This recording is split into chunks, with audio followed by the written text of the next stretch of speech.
Good morning. I'm excited for what God has in store for us. Hopefully, you'll be challenged today. As we look at the scripture, we'll jump into the first half of a conversation that Jesus has with the Pharisees. We'll finish that out tomorrow. Here we are. It's a Mark chapter 12, verse 18. It says, Then some Sadducees who say there is no resurrection came to him, and they asked him, saying, Teacher, Moses wrote to us that if a man's brother dies and leaves his wife behind and leaves no children, his brother should take his wife and raise up offspring for his brother.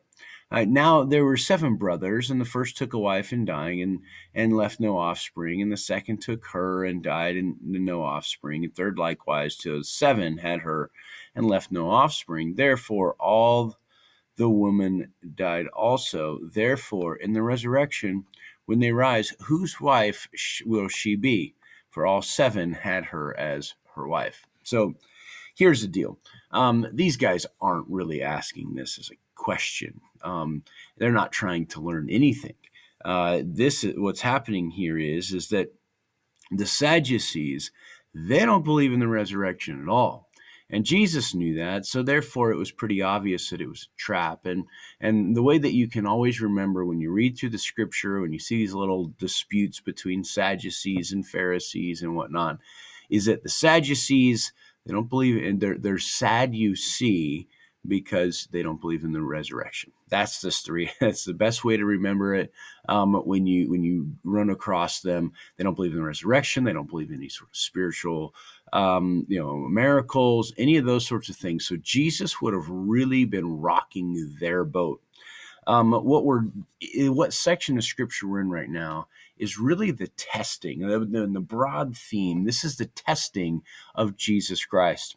And when you consider the testing of Jesus Christ, this is where the Pharisees and the scribes and the religious leaders would be responsible for trying to identify any flaw or blemish in Jesus. The same time that we're at here in the scripture is kind of this final week. We know there was the triumphant entry that has already happened, and so this final week, these final days, are the same time that they're inspecting the lambs, right? As people would bring the lambs and the other animals for sacrifice, the priests are inspecting, which would have been the religious leaders, all of the animals to determine whether or not they're going to be acceptable sacrifices unto the Lord. And so that's really what's happening. If you look at the bigger theme, is that this is the inspection period, a confirmation whether or not Jesus truly is pure and right and without blemish, without fault. And so Jesus isn't tripping up at all, even though they are putting as many sort of like stumbling blocks in front of him. He just steps right over them. And in this case, they're questioning the resurrection. And the problem is that our world today questions the resurrection.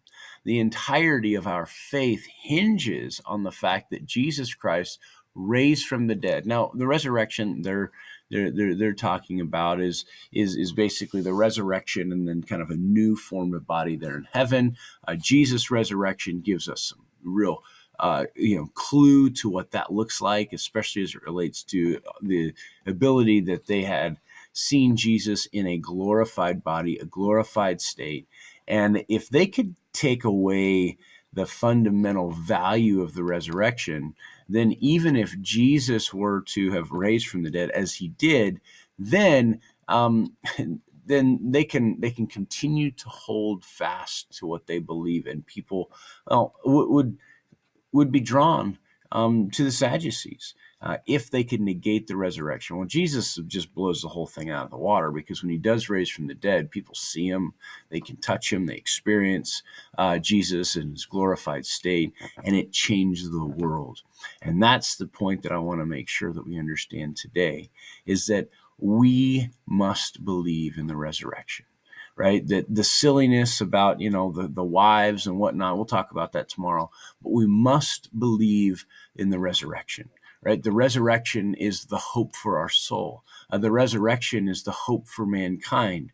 There is no other religion that can claim a legitimate resurrection, one that was both legitimized, by proposing it well beforehand, right? Stating it through prophecy, biblical prophecy, fulfilling it in a person who also fulfilled biblical prophecy, and then documented historically, both by those who were followers and not followers of Jesus Christ.